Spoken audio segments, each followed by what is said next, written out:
Greetings, wanderer, and welcome to the port of Piraeus. Piraeus is one of the busiest, most important ports in the Greek world. Money flows through here like a river that runs all the way to Athens. Acting as a port for Athens, Piraeus welcomed merchants, goods, and travelers from all over the world. It was a central part of Athens' economy, but it was also fortified enough to protect the city's considerable fleet. When you finish exploring the port, find me, and we will talk further.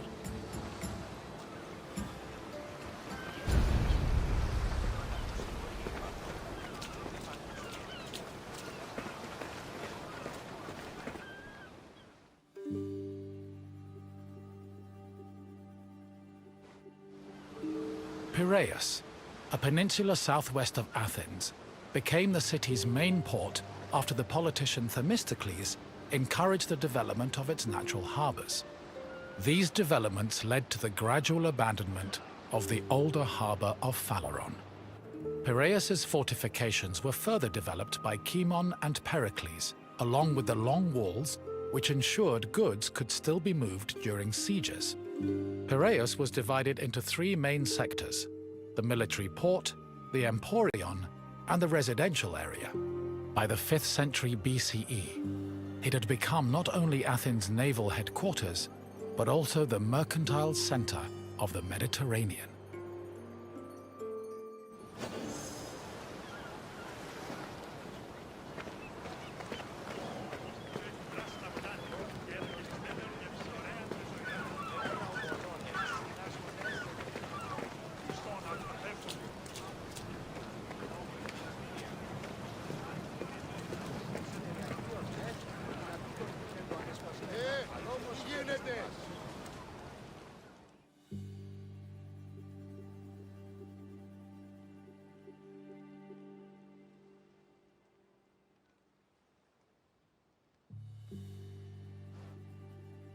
Piraeus's development during the 5th century BCE attracted a large population. Many craftsmen, merchants, bankers, sailors, and ship owners moved to the port in great numbers. The population was a mix of Greek citizens, foreign visitors, and immigrants known as metics. The variety of the port's inhabitants gave Piraeus a cosmopolitan atmosphere. Most of the residents were involved in trade, but others worked on like shield factories. Piraeus's commercial focus offered many opportunities for those seeking to increase their wealth and status. One such rags-to-riches tale is that of Passion, a slave who eventually became a citizen and earned a fortune thanks to his bank and his shield factory. Ανυπόφορον εστίν οράν.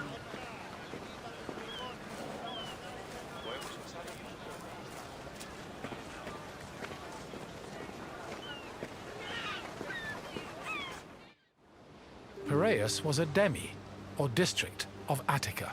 Because of its size, function, and varied population, it had a much more complicated administrative structure than other demes. Above all, Piraeus was closely monitored and controlled by the Athenian assembly due to its importance to the city. Within the port, there were two separate categories of trade: international trade, which took place in the Emporion, and retail trade, which was managed by Kapaloi in Piraeus's agora.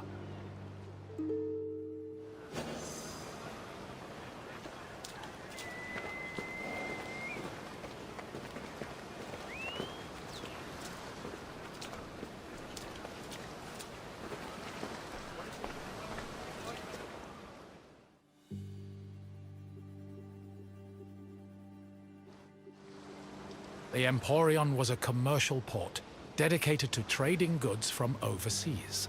All international transactions were required to be made within its limits and needed to be exclusively wholesale. Elected magistrates managed all business and laws in the port. Meanwhile, port authorities known as epimeletes oversaw trade and took care of the regulation of prices. This was an especially crucial duty, as the amount of supplies and goods could fluctuate wildly based on factors like bad harvests or lost cargo.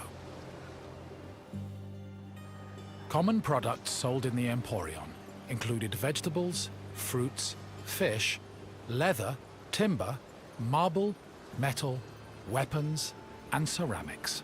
According to Hermippos, Athens was also wealthy enough to afford the finest goods from all over the world, including figs from Rhodes, almonds from Thassos, oil from Samos, and wine from Chios.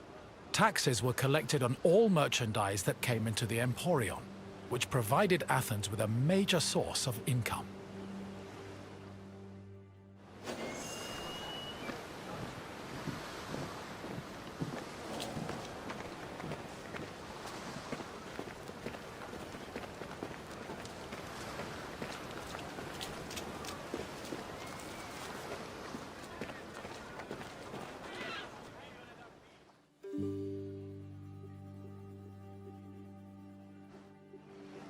After arriving in the Emporion, merchants set up samples of their goods in a display area called the Deigma.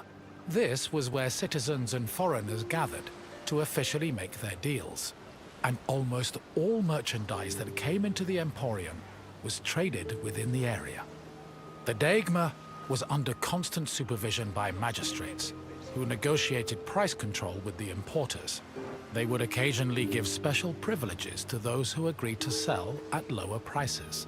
These privileges ranged from tax exemptions to specially reserved seating in the theater.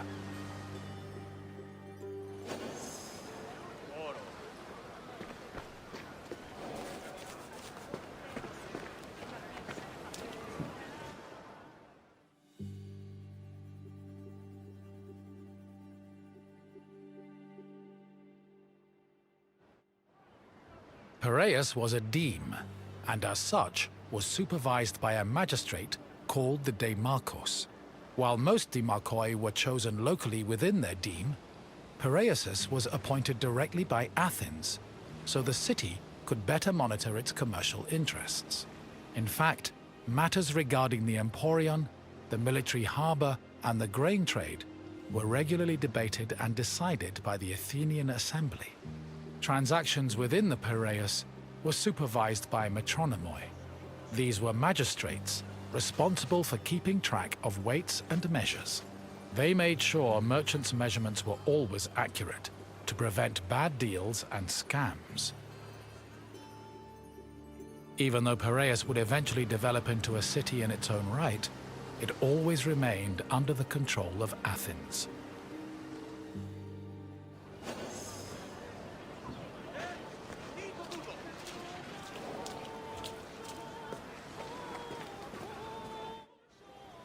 A commercial tax of 2%, or a pentecost, was placed on all cargo entering and leaving Piraeus. The tax was collected by a group of 5 people called pentekostologoi.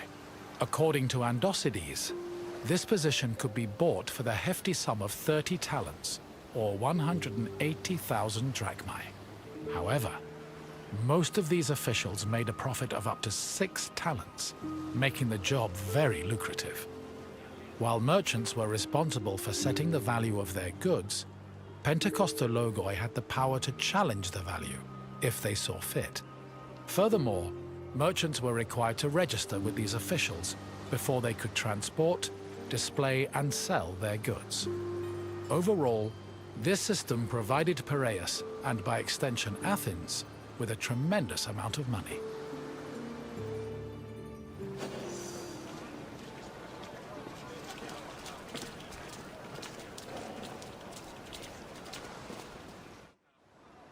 The sale of grain was overseen by special magistrates called sitophilakes.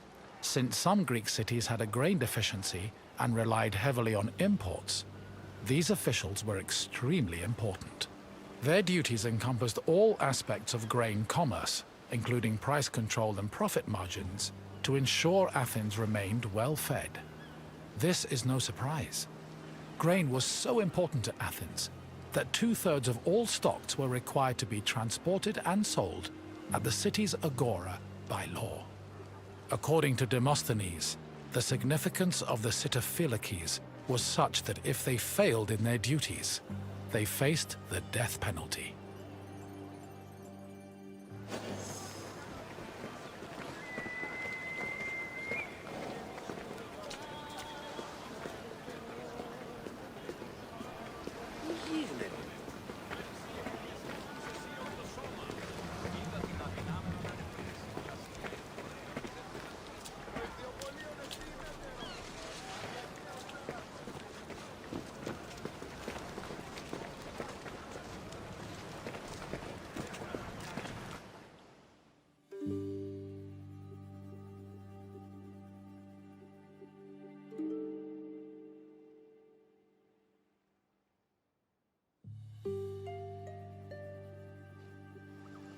The Emporion operated on a foundation of credit and loans.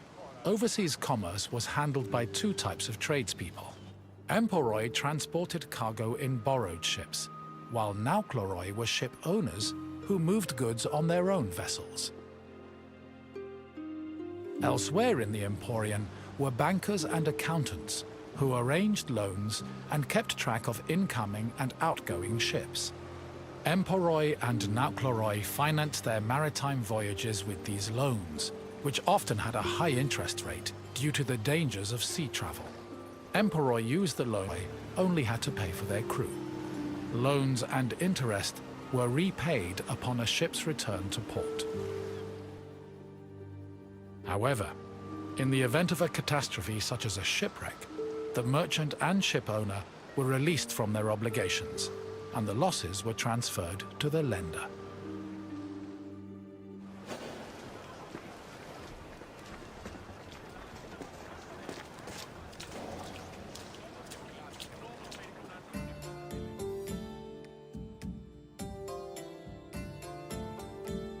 You've returned.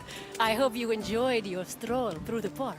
Piraeus was important to Athens' commercial interests, but it eventually came into its own as a vibrant and bustling port. If you have any questions, don't hesitate to ask. If you say so, let us see what you've learned, Wanderer. First, a simple question. Which Athenian politician originally encouraged the development of Piraeus' natural harbors? Correct. Themistocles saw Piraeus' potential as a port and encouraged its development. On to the next question. What did the Sitophilakes supervise? Yes, Sitophilakes had the extremely important responsibility of handling all matters related to grain commerce. Only one question left. What was the name of the slave who took advantage of Piraeus' opportunities to earn themselves citizenship? Correct! Passion managed to earn a fortune and achieve citizenship thanks to both his bank and a successful shield business.